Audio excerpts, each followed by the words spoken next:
Hey, this is John Lee Dumas introducing Jane Jackson Careers, a podcast that will inspire you to take control of your career and your life. Here's your host, Jane Jackson, career management coach and author of Navigating Career Crossroads. Be prepared to ignite. Welcome back to my Careers podcast, where I interview fascinating professionals who have made successful career changes or have gone into entrepreneurship. Now, today I am thrilled to welcome Ryan Rhoten to the show. Ryan is based in Indiana in the US and is a speaker, podcaster, personal branding strategist, and career development enthusiast. As the host of a Brand New You podcast on iTunes, he provides excellent insights into career management and career branding techniques. Ryan successfully combines his corporate career as a business manager in Carmel, Indiana, for a global security hardware and technology company with his passion for career management and branding, and using a 4-step process he calls D.I.C.E, D-I-C-E. Ryan helps business professionals become known in their field by helping them grow their influence and amplify their online reputation. Whether looking to move up in a company, start a side hustle, or branch out to become a solopreneur, the D.I.C.E process provides clarity of purpose and a roadmap to empower individuals to impact their career. So let's find all about it and welcome Ryan to the show. Hello, Ryan.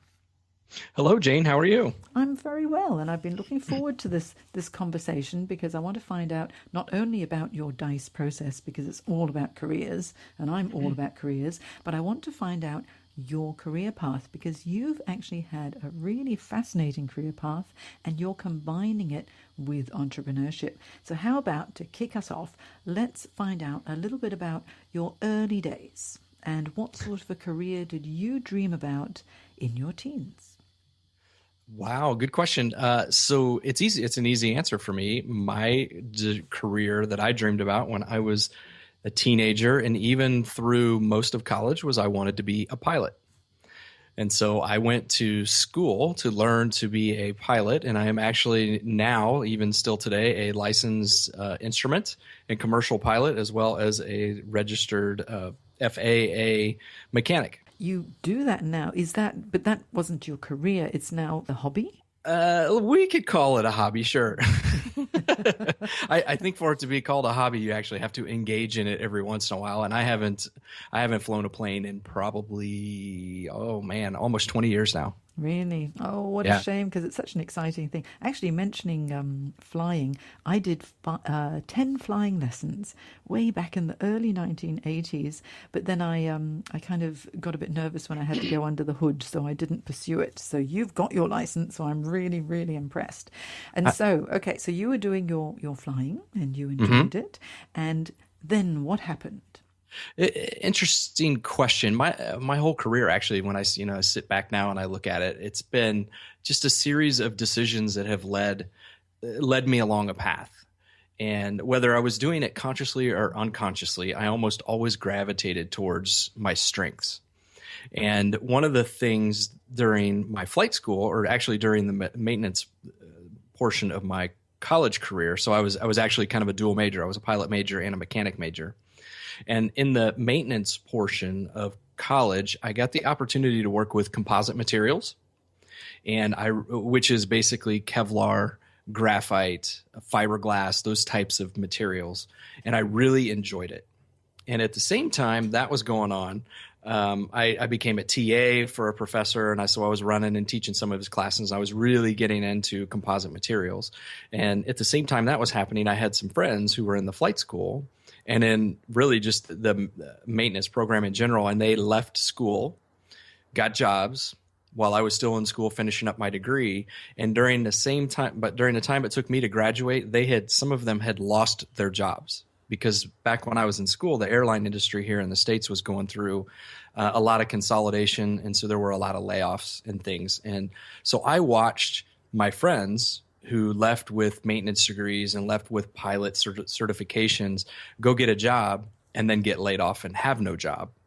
So when it came time for me to graduate, I had to decide, okay, do I want to pursue this career that I've gone to school for, or do I want to take a slightly different path? And it just happened that as I was being a teaching assistant for my professor, he introduced me to the gentleman who runs the character crafts workers shop at Walt Disney World in Orlando, Florida.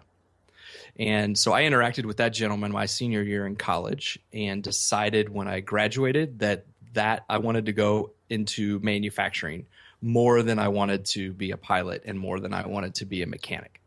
So I took a job just as an hourly worker at Walt Disney World making Mickey Mouse and Goofy heads. And that was the first decision that would ultimately lead to other places. What a great start, and what fun too. Yeah, it was a lot of fun. It was I enjoyed it a lot. The problem with it was for me, I had a college degree, and so I had some kind of expectations on myself that I wanted to, kind of get through the corporate ladder. Well, in that particular environment, there really wasn't a corporate ladder. It was I was an hourly worker. I was doing manual labor with my hands, building Goofy heads, and there was no real career path for me there. No, but it would have been quite a lot of fun. You know what was interesting that you were saying all of your friends who graduated and had similar degrees as you and then got jobs while you were still studying. But then the economy turned and the airline industry was badly hit. And then there were layoffs and redundancies. And you could actually see, and it probably made you feel quite concerned, thinking, oh my goodness, I'm spending all this time getting qualified for a role that may or may not be there or may not last, even if I got one. And so that must have caused a little bit of anxiety for you. How did you feel when you saw your friends actually losing their jobs when they'd secured roles that they must have been thrilled about? Yeah, I mean, the same way that I do now when I see it happen to, friends, coworkers, or, people that I know in other industries, it just tears you up. And, when it happened to them, I thought, well, it could happen to me too. So what am I going to do to prevent that? And at that point in my life, the only decision I really had was, okay, well, I'm not going to go down that path. I'm going to go down this other path, and I'm going to start working in manufacturing. Yeah, I mean, I think that's good that you can see that there are other options as well, because even though you've got the qualifications, the economy can dictate your success sometimes. So I think it's fantastic that you're able to find something else to do. So from making Goofy heads, Ryan, how did you progress in your career? So, I mean, once I was making the Goofy heads, manufacturing kind of was what I knew I was going to go do for the next few years. I enjoy seeing how things come together. I've always loved to go and I'll talk a little bit more about it here in a second, but I always love to go to suppliers and see how things are made. And so once I was in the manufacturing realm, it was going to be difficult to get me out. And there were some, I realized with Disney that it wasn't going to be a long-term thing and that I needed to do something else. And I ended up moving to a completely different state in Arizona, and took another job in manufacturing, but also still working with composites. This time I was making armored seating systems, bulletproof glass, and things of that nature for the military with a company that had a government contract. And so I took my skill set, if you will, from Disney, making graphite and Kevlar Goofy heads, and I took that skill set and I went to Phoenix, Arizona, using graphite and Kevlar, and started to make bulletproof vests and bulletproof and armored seats and seating systems for the military. And so I continued to build upon the skill set that I had gained when I worked for Disney. And then the next step was through purely networking. And actually it was kind of an accident. I didn't really know it was called networking back then. I hadn't really thought much about it at that point in my career. But I had a coworker who left the company, and she moved to Jacksonville, Florida, which is completely on the other side of the United States, back where Walt Disney World was, very close to it. And about a year after she left, she sent me an email and said, "Hey, I have a perfect job for you here. Send me your resume. We need to get you here." And so I sent her, this is how quickly this all came about. And this is why I am now a big believer in building networks, because you never know when somebody you meet can help you out in an completely unexpected way. And so on a Wednesday, I sent an email. On a Thursday, I talked to who would eventually become my boss. And then Friday morning, they sent me plane tickets to get on a plane Friday night. I got on a plane Friday night. I interviewed Saturday, all Saturday morning, stayed there Saturday night. And by the time I flew back to Phoenix on Sunday afternoon, there was already an answer on my message on the answering machine, or a message on the answering machine saying, "Hey, we want to make you a job offer. Call me on Monday." Wow. And it just happened that fast. Literally within 2 weeks of that initial email, my wife and I were packing up and we were on our way back to Florida. How exciting. Big moves. And that whole journey, it was like, it must have been quite nerve-wracking thinking what's going to happen. But the nice thing is that it happened all within 2 weeks and was very quick. And I love it that you're talking about it was networking before you even knew what networking was. Right. Yeah, because honestly, I'd say about 75 to 80% of the clients that I work with secure their next roles through the network more than through any of the other job search methods. And one thing I like to say is networking actually is just developing relationships before you actually need them. And it worked for you, and you didn't even realize it was going to happen. So obviously you've got great interview technique. You've got the goods with your manufacturing background. And of course, getting the foot in the door is great, isn't it? But you've got to have the goods to back it up as well. And you had a little foot in the door and then you proved yourself. That would have been so exciting. So how did you feel about moving interstate? At the time, it didn't bother me. My wife and I were, newly married. We had no children, and we were still both chasing our careers. And so it didn't bother me. It just happened she was working in a company that had a division in Florida. So she was able to easily transfer.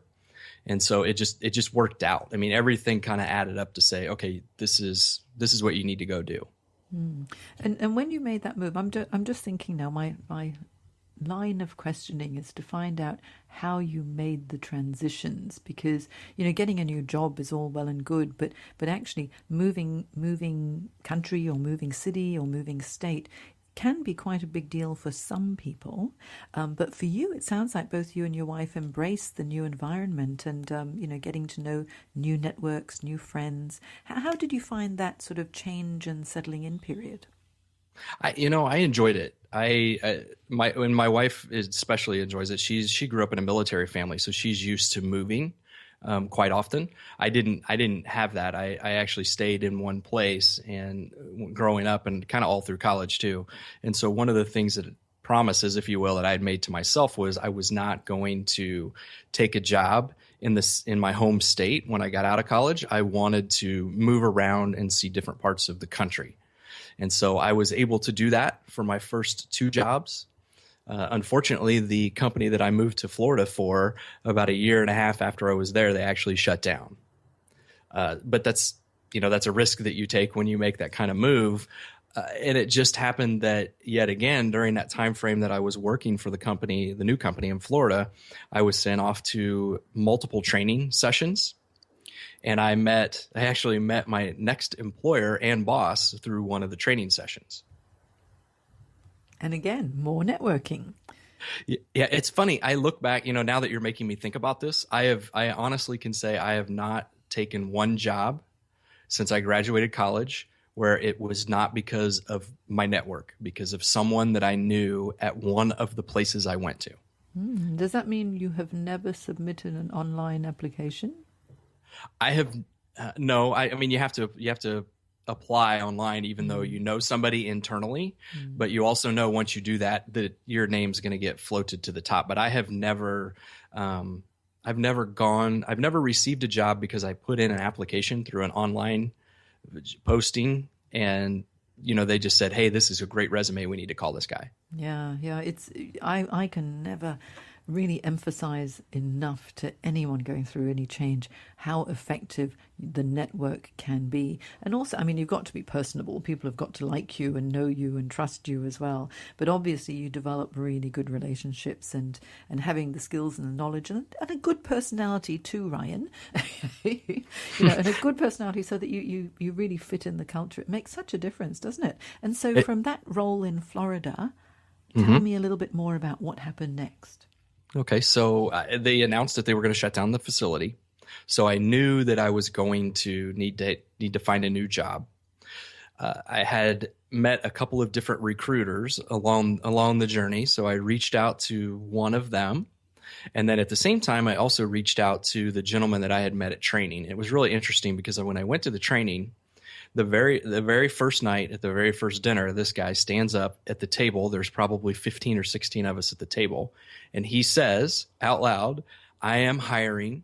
If anybody would like to talk to me about a job in Indiana, please come talk to me." And at the time I didn't need a job. I had just moved to Florida. I wasn't gonna leave my company hanging that had just moved me there.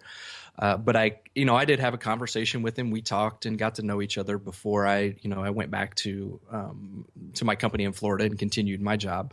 So anyway, when they announced that the plant was shutting down, I reached out to the one recruiter, and then I reached out to this guy again.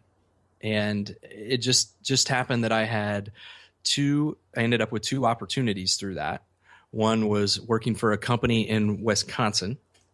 And unfortunately, that job was and I say unfortunately because at that point in time I had a young child at this stage, and that job would have been a really great job, but it would have also been a job that required about 80% travel. So I had this job offer where it was a good job, that corporate career, going to climb the ladder. I could get there quickly, but I'd have to travel 80% of the time, and I'd have to move my wife and my new son to a place where they don't know anybody and then leave them 80% of the time.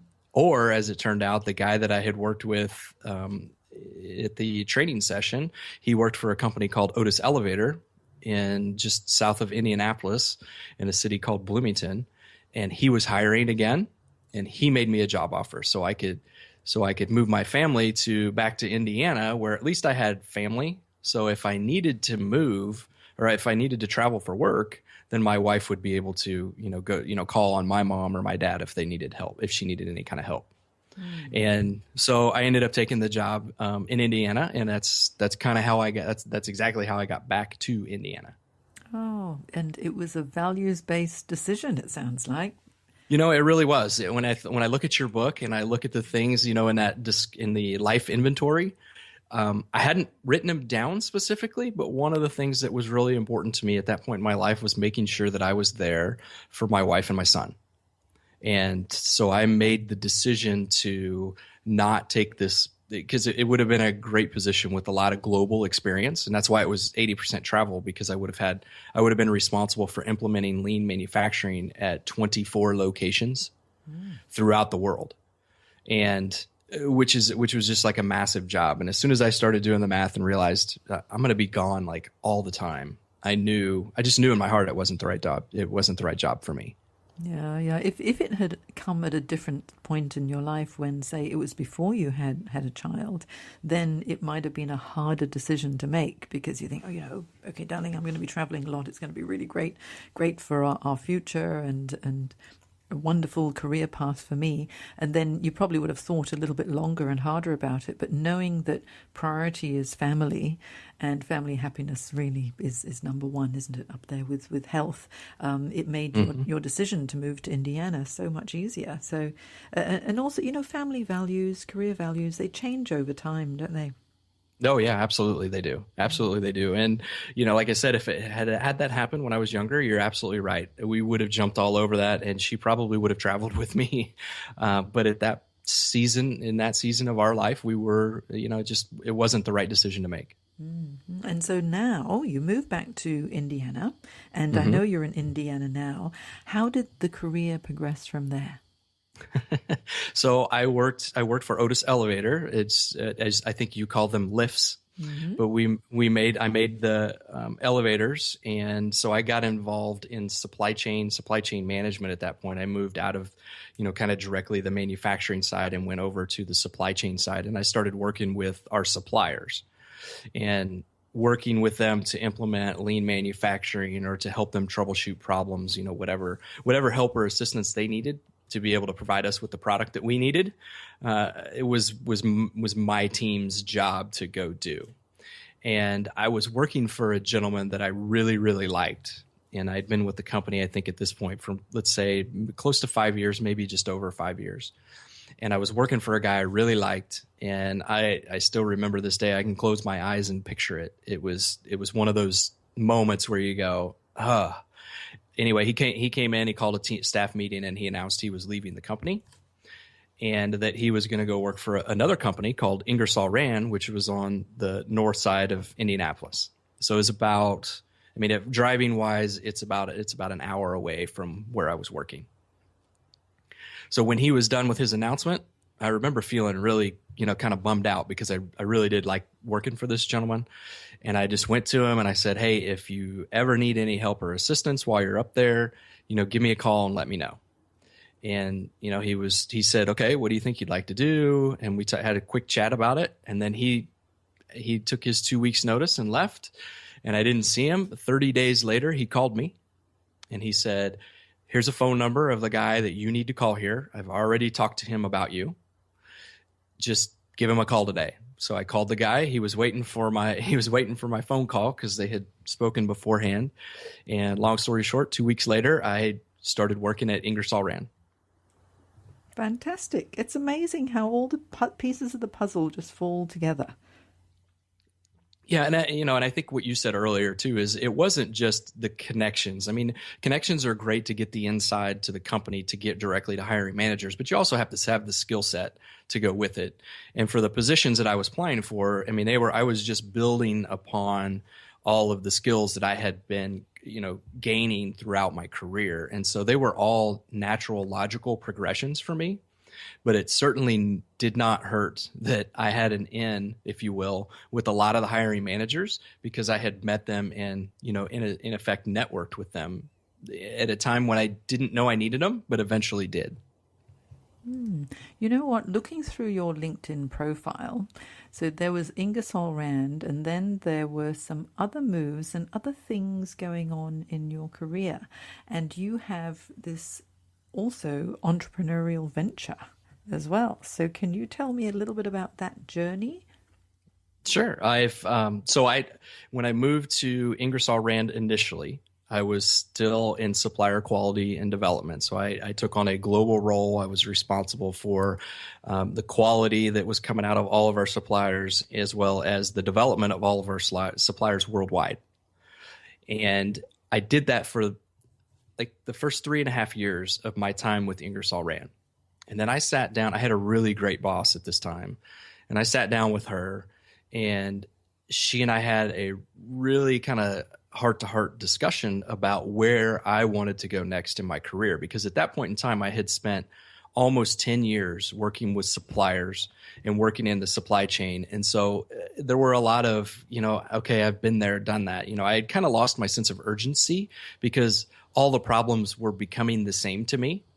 And I knew how to resolve a lot of things. And so the excitement and the challenge for the role wasn't there like it was at the first part of the 9 years. And so she told me, she said, well, I'd hate to lose you, but you have a choice to make. You can stay in supply chain, and I can try to get you involved in different aspects of the supply chain. Or you could take a different path and you could go learn about the business part of business that I hadn't had any exposure to, which is frankly a job move that I would never have been able to make otherwise had I not been within a company, because I couldn't have just applied for this particular role at another company because I would have had zero experience and no one would have hired me. So through her introductions to different people within product management, I was able to eventually get to the vice president of product management at the time, and he and I had a half an hour meeting. We talked. We had a really good time, a really good conversation, And it just happened he was going through some career stuff at the same time. So we both had a connection that was different than just you're a superior and I'm looking up to you type thing. And he told me at the end of it, he goes, I don't have any job opens now, but when I do, you're going to be the guy that I'm bringing in. And this was probably 3 months after that conversation. He sent me an email and said, check the job board. I just posted a job. It's yours if you apply. And that's how I moved into product management. And so I spent 5 years as a product manager, managing our mechanical portfolio and all aspects of it, right? So I was responsible for ideation, coming up with new products, launching new products. It was really a fun job. And in a lot of ways, I think it was kind of a role that my career had been building up to at that point, because I could use everything that I had learned from the supply chain standpoint, especially, and really apply it in a product management role. So it was really great for me. And then I got to a point in product management where I either had to be promoted or I was basically going to just keep that role for as long as I was with the company. And I had decided that I needed to maybe take a break and learn something different. So I moved into program management. And the reason I moved into program management is because I have this passion, if you will, on the side for all things electronic. I'm kind of an electronics geek. I like apps and software, and I love to see how things come together from that side of the business. And I had an opportunity. I couldn't do it as a product manager, but I could do it as a program manager. And so as a program manager, I could go and I could work with all the electronics product managers, and I could work with all of the software development teams, and I could see how all that stuff came together to create apps and to create the different systems and things that you needed to be able to wirelessly get into and out of your building. And that really appealed to me. And so I was kind of stagnated with the mechanical piece as a product manager. And so moving into program management was a good way for me to bridge that gap to gain some experience that I wanted, because I wanted to become a program manager for electronics. What an interesting path, because I just want to wind back a little bit to that conversation you had with your manager when you were going through a little bit of, there's no more challenge in my job, and everything was getting to be a little bit the same. And, and in a way, it was almost like if you had carried on doing that for many more years, you would have stagnated in your career. But having absolutely. But having that fantastic manager who said, hey, here are some ideas for you. You need to get more training. You need some new experience. Let me, introduce you to someone who can, who can possibly promote you or move you into a new area. And that was how you got into the product management and more of a leadership role. And then after a while, again, reaching that level of competence where you think, okay, well, I can do it now. I need something new. You've got this great curiosity and innovative approach, and the fact that you self-proclaimed electronics geek, you've got a really creative side to you as well. And so bright, shiny things, Ryan. Yeah, exactly. Which is good. But it's like you're always looking for another challenge. I am. I actually am. I love, and what's interesting is I look at the assessments I've taken, like the Strengths Finders assessment, or there's another one I've taken called Stand Out, and even a third that I really like too called Fascination Advantage. All of them tell me that I am a creative person. I love to get involved in projects at the beginning and to see how everything comes together. So I understand it, and I can make decisions better when I know and understand how everything comes together. Well, naturally, that means that as I go into a new role, I'm going to be super excited. I'm going to absorb as much information as I can. I'm going to pull into that new role all of my past experiences and try to make something new or better. But it also implies that at some point, and what I'm finding is it's usually for me about the 4-year mark, I start to get restless. And I need to look for a new challenge. I need to find something different to do. And I had always knew that I loved electronics. So when I got to that point as a program manager for mechanical products, I knew that I wanted to do something on the electronic side because it was a growing part of our business too. So we were looking for people to get into that side of the business. But I had conversations with the hiring managers who all told me, you don't have any electronics experience, and I need people who can help me now. And I completely understand that. So it just happened that going into program management was a way, like I said a minute ago, for me to bridge that gap, to let me work with the product managers, to let me work with the software guys, and to gain kind of the experience through their eyes and understand that knowledge. So now next time, my plan was next time that position opened up, now I could say, hey, I ran these projects. I know about that product. I know about that product line. I'm a good fit for that role. And that was my plan. And that was what I was going to do up until early last year, when the same boss that we were just talking about a minute ago reached back out to me again. And what happened when he reached back out to you? Well, she called me up and she said, Ryan, we have this thing called retail returns, and we need somebody to manage it. And I think you would be a perfect person to manage that business. And so she talked to the guy who is now my boss, and had kind of paved the path, if you will, for the discussion between he and I. And she, because I had worked directly for her for several years. And so through her help and assistance, I was able to move into this new role, which is now I'm the business manager for retail returns for my company. You get tapped on the shoulder. People are there. You've had quite a charmed career so far. So you really, now I know. So you've got your career, and it's coming along really well, and you're moving on every 4 years or so. You find another challenge. You learn new skills. You progress in your career. This is great. So how does your podcast, A Brand New You, fit in with all of this? Okay, great question. So now everything seemed nice and rosy up until now. So as I was in the mechanical business when I was a product manager, I was one of the reasons that I moved from that role into the program management role was, in addition to I wanted the experience on the electronic side, was that there was an opening for a leadership role. So it would have been, equal to my boss in a different category that I had applied for.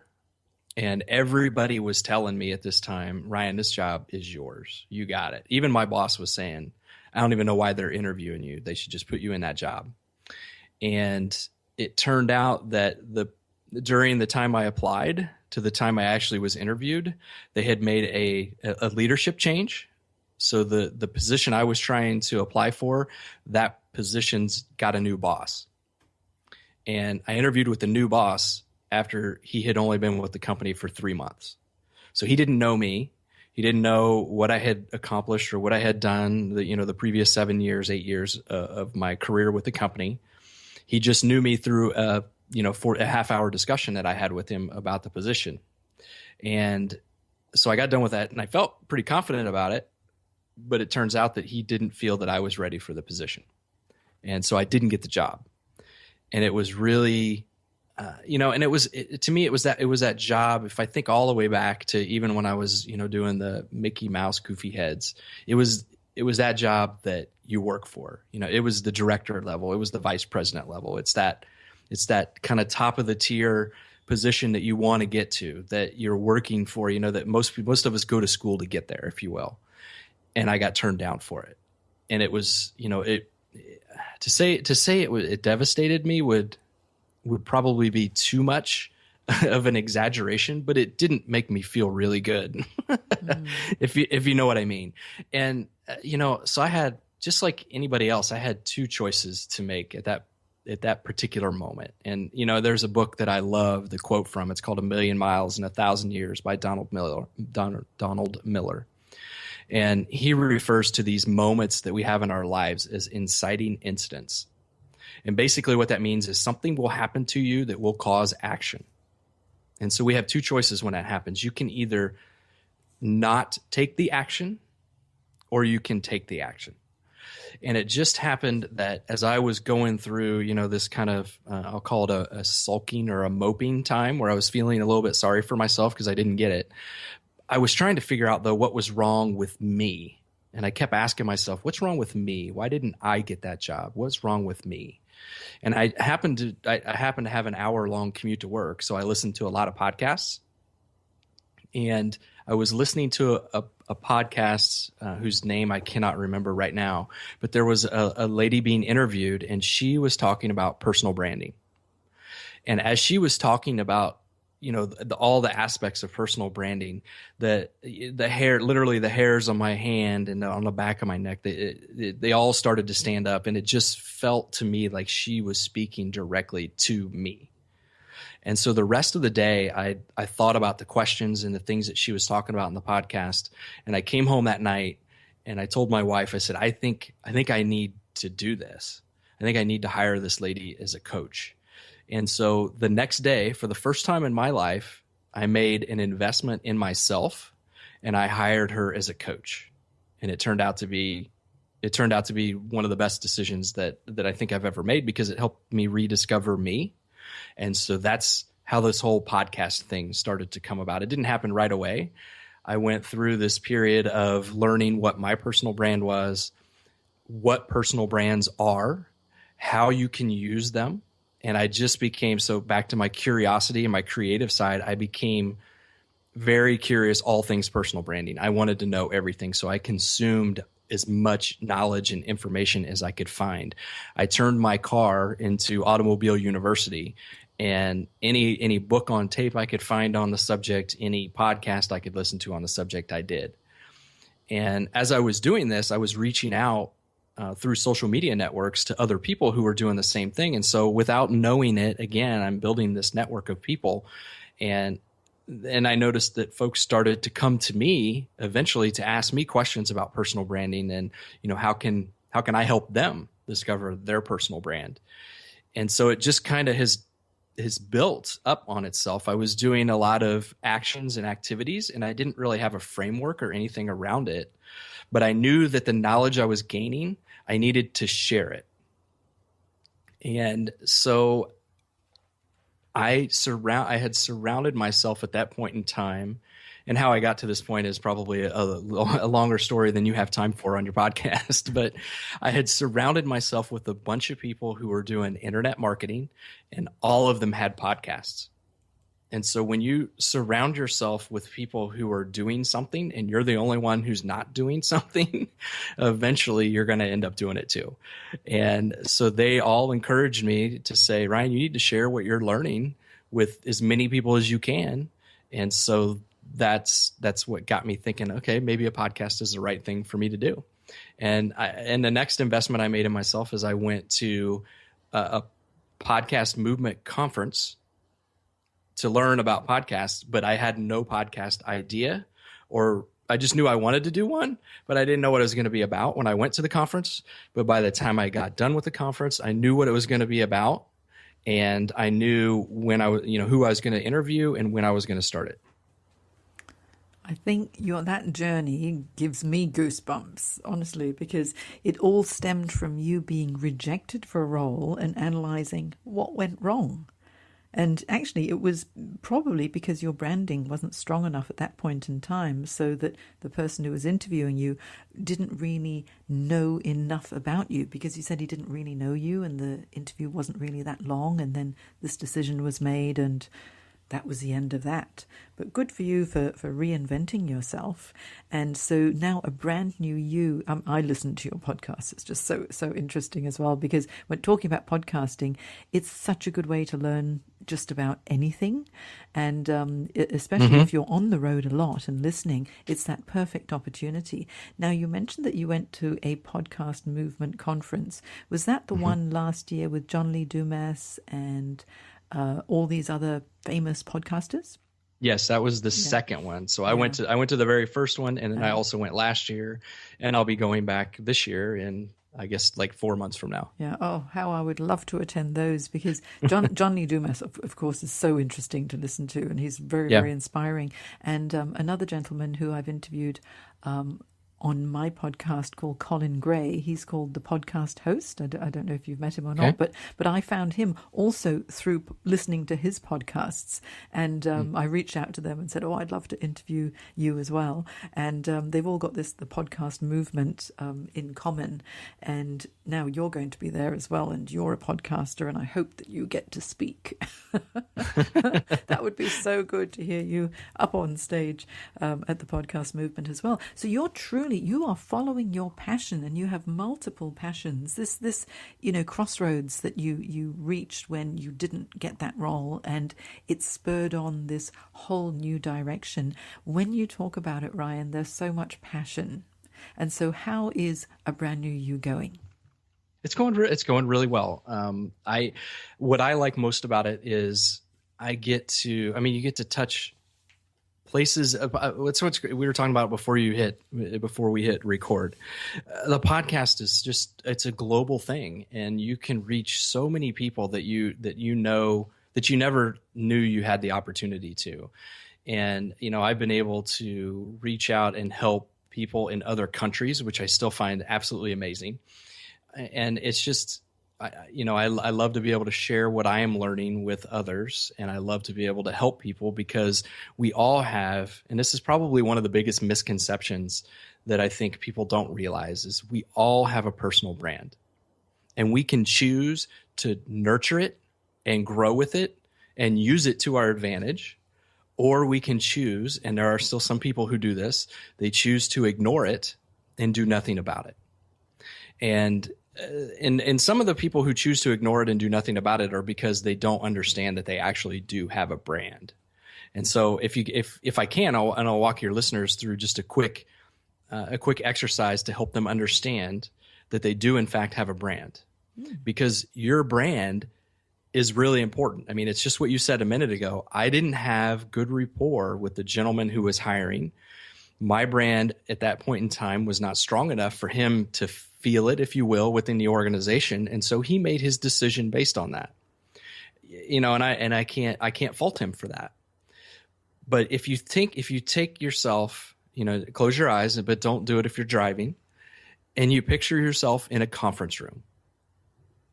And in that conference room with you are coworkers, and you're all working on a project together.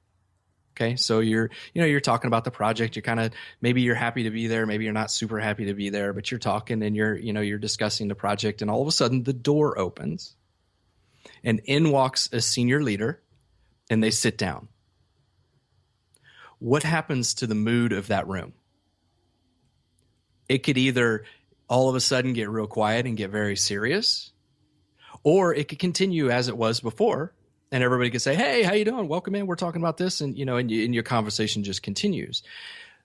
What happens at that moment when that person sits down is 100% dependent upon the brand that they have built within that organization. So that their person's brand impacts what else happens in that meeting and what else happens in that conference room. So if that person is a very serious, business-like minded person, they're going to come in, they're going to sit down, and everybody's going to all of a sudden get super serious, and they're going to start talking, numbers and statistics, percentages. If that person is easier to get along with and maybe, is very familiar with the project, it may be like just another friend sat down or another coworker sat down, and it's all dependent upon that person's brand. So if you take the same scenario and picture the conference room table again. This time, all of your coworkers are sitting around the table, and they're all talking, and they're all discussing the project or what they did last weekend. The door opens again, and this time you walk in. What happens to the mood of the room? Your brand makes that decision for you, and that's what people need to realize. Whether you know it or not, you have a brand that people associate with you. And if you know what it is, you can use it to your advantage, or in some cases you may have to change it because you may be giving off, say, a negative impression that you don't even know about, and you won't if you don't ask the right questions. And that's what the personal brand is. And that's a hard thing for a lot of people to do, is to understand their impact in any given situation and how they're perceived by others. And once you know that, you can really begin to use your brand to your advantage. But you can't if you don't know that basic thing first. Yeah, that is such a good exercise. And when it comes to someone walking to a room, it's their assumed image. What are people expecting from you? And there's one little saying, just to lead on from that, because this is such an interesting topic, Ryan. When you walk into a room, you're going to be communicating, and you communicate verbally or non-verbally. And the meaning of communication is the response that you get. And, with this example of you saying, the senior leader came in, all of his previous communications would elicit a certain response and a certain feeling, and whether people actually think, here's a really open leader or someone who's a little bit more dictatorial in their approach. And what a great example that is. I think I might lift that and use that with my clients too when they're concerned. Excellent advice, Ryan. No, please do. And it plays perfectly into your book, and what you say are the different ways that you're perceived by others. And it includes things like your image and how you dress and how you talk. And, all of that wrapped up is your personal brand. And also that final one, which I love, the proven image over time. There can be a lot of rah, we're going to do this, we're going to do that, and positive talk, but over time, if you don't keep your promises and you don't deliver, then that congruence just doesn't happen, and then everything that you've built up just falls into a heap, because you've got to be consistent, you've got to be authentic, and people have got to know that if this is what they used to expect, you need to turn up and deliver what they're expecting. Otherwise, there's so much confusion. Absolutely. And the same is true whether you're offline or online. And it's probably even more true online because, let's face it, we could create a completely fake perception of ourselves online until you meet me or you meet someone in person. And then it can completely kill the perception. So that's why, as a part of my D.I.C.E process, I always start with discover, which is discovering your personal brand, understanding who you are, how you add value, how people perceive you, because you don't want to go online and put out a different persona or a different perception. It has to be authentic to who you are. Can you talk us through the entire D.I.C.E process? Sure. So that was D. D is discover, and it's really understanding your personal brand, how you add value to the world, and how others perceive you. It's a hard step. It's not easy. You have to ask yourself a lot of difficult questions, questions you may have never asked yourself before, but you need to do it. You have to understand. And then once you understand, you can begin to integrate, which is integrate your online and your offline lives together, because let's face it, we're in a digital age now. For many of us, maybe even all of us now, our first impressions will more often than not be made online, meaning before somebody meets you, they're going to Google your name. They're going to find out as much as they can about you, whether you're meeting at a coffee shop or you're getting ready to do a podcast interview. You're going to Google someone to find out about them. So you need to make sure that your brand aligns with what you're saying online, because if Jane, you and I've been talking now for a while, and we both looked each other up on Google before we got online. So we had certain expectations, and had those not been met during our discussion, we would have walked away from that discussion going, well, that person's got a completely fake online profile. That's not who they really are. And so that's why you start with discover, so you can then integrate your real authentic self, if you will, into your online persona. And so during integration, we're creating a website, because in my opinion, everybody needs to have their own personal website. And if nothing else, I would highly encourage all of your listeners to go and purchase their name as a domain by their first and last name.com. And the reason for that, even if you don't want to have a website right now, go do that now. Go buy that domain now so you can secure it for yourself, because someone else out there with your name, if it's available, they could buy it and they could use it for reasons that you don't want them to. So I always recommend it. It's a super inexpensive thing to do. Buy your name, firstandlastname.com. Just hold on to it if you don't want to start a website right away. I also recommend any parents listening, go buy your children's domain names. They will absolutely not thank you for it now. Don't give it to them as a birthday present, but someday down the road, they will want to have their names. They will want to have the firstandlastname.com, and you will save them a lot of frustration if you do that. And so integrate is really about setting up strategically your online profile so it aligns with who you are and and what you do. And then that way, through discovering and integrating, you're getting to know not only yourself, but other people get to know you. Then once we have our website set up and we've chosen some social media accounts that we want to be present on, then we move to C, which is create. And so now we're going to create content. And we create the content so that people will they will consume it and they will make a decision. They either like you and what you have to say, or they don't. And so by that act, they kind of self-segregate themselves from you. And that's perfectly okay. So from discover to integrate, people are getting to know you. Now you're creating content. You're putting your thoughts out online for others to see and for others to hear. You're vetting your thoughts out online and in public. And you're doing that through three forms of content. You're doing it either written through a blog, or you're doing it through audio, which is a podcast, for example, or you could do video. Either one of the three, and you can repurpose all of the content from, kind of goes up and down the pyramid, but everything starts with writing within the create step. And through your act of creation, so I put out a podcast.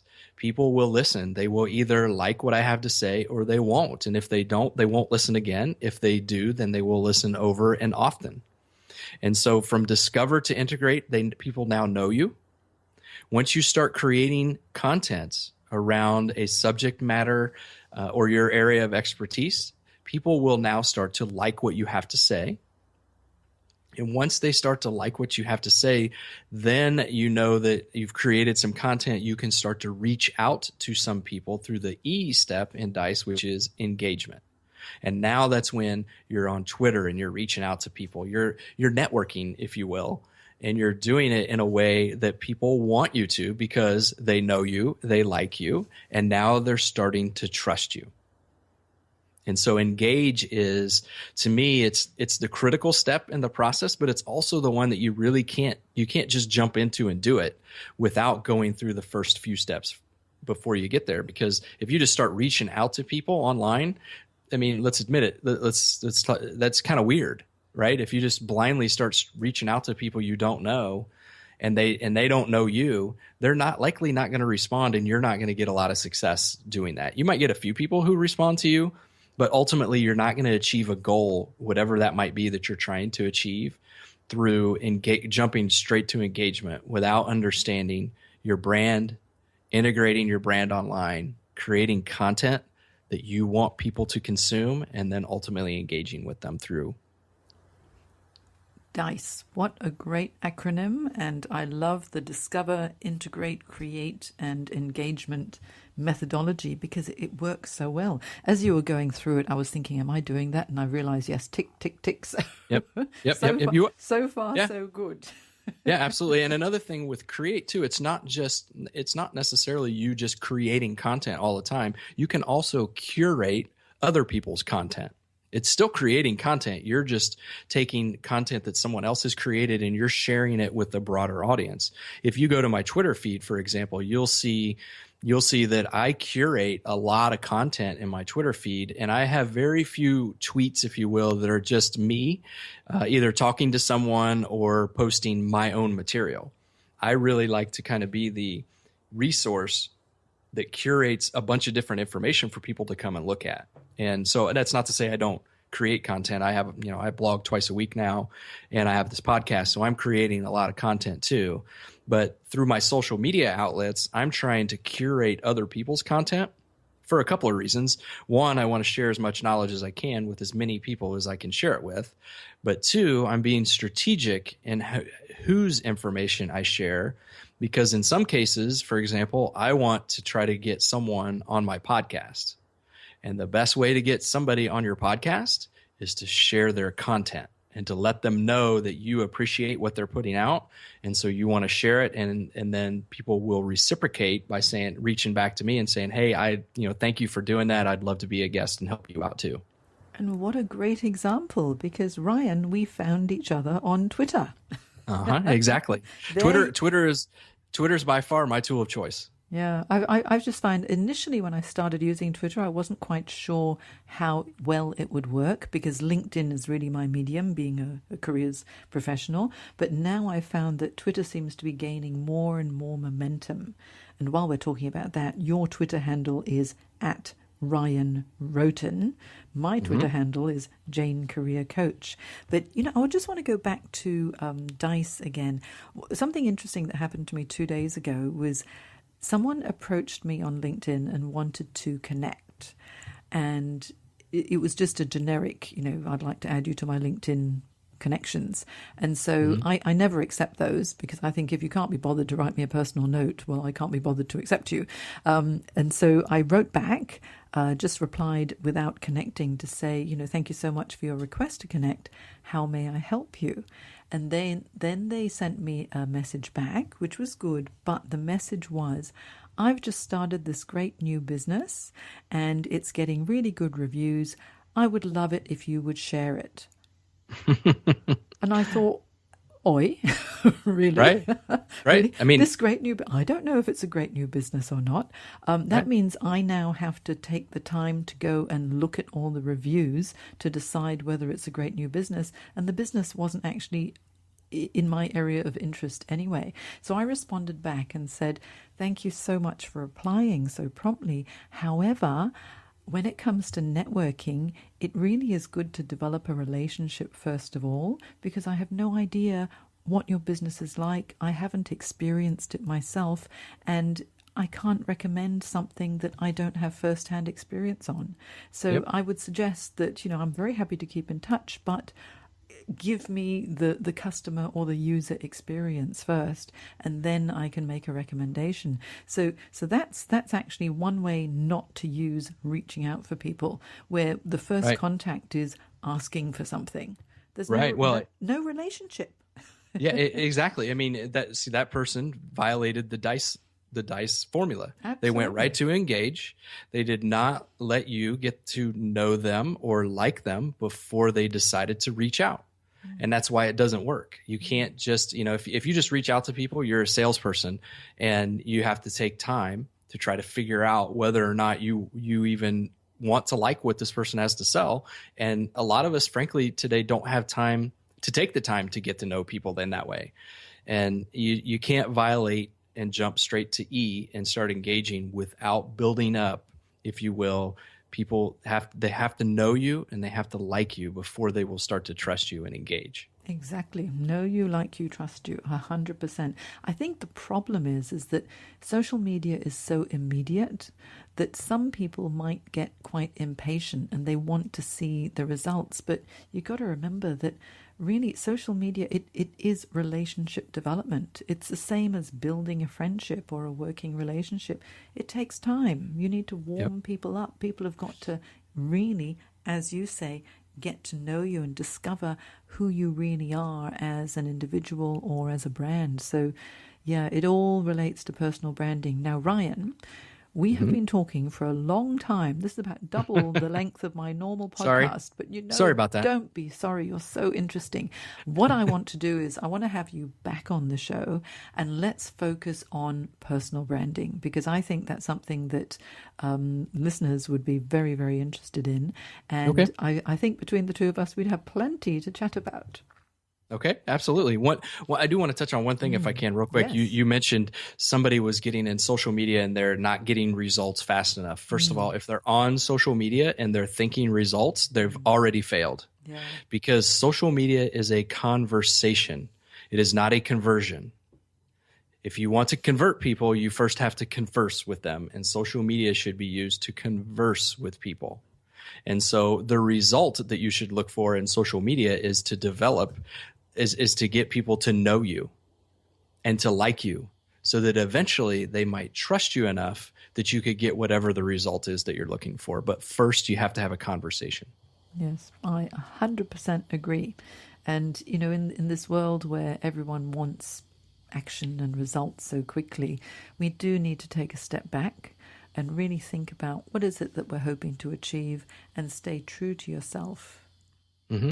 Absolutely. Your authenticity. And Ryan, your authenticity comes through the passion for what you do, your really interesting and varied career path from building goofy heads at Walt Disney all the way through to becoming, there's this branding and careers specialist in your podcast is a brand new you, is very, very exciting. And it's been my pleasure to speak with you. And I just want to mention, you can find out more about Ryan at ryanrhoten.com. If you go to my website, janejacksoncoach.com, in the show notes, look for Ryan's podcast episode.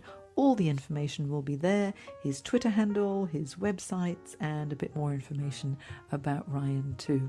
Any final words? I like to give people the same advice, I guess, every time I get on I can, which is just get started doing something. If you think that there is a direction or a path that you want to go, don't think about it too long. Do something about it. We live in an age where knowledge is all around you in various forms. Turn on, if you're interested in basket weaving, don't just think about basket weaving. Go find a podcast about basket weaving and learn how to do it, because I promise you there probably is one out there. But if you want to change, you have to change, and therefore you need to start. Wise words from Ryan Rhoten. Thank you so much, Ryan. Wonderful, wonderful talking to you always. And you will be back on the show very soon. Thank you, Jane. I'm looking forward to it. Okay, bye. Bye-bye. Today's podcast is brought to you by audible.com. You can get a free audiobook download and free 30-day trial at audibletrial.com/Jane Jackson Careers. There are over 180,000 book titles to choose, so give it a go and get your free audiobook today from audibletrial.com/Jane Jackson Careers. You've been listening to Jane Jackson Careers. Sign up to receive regular career advice at janejacksoncoach.com.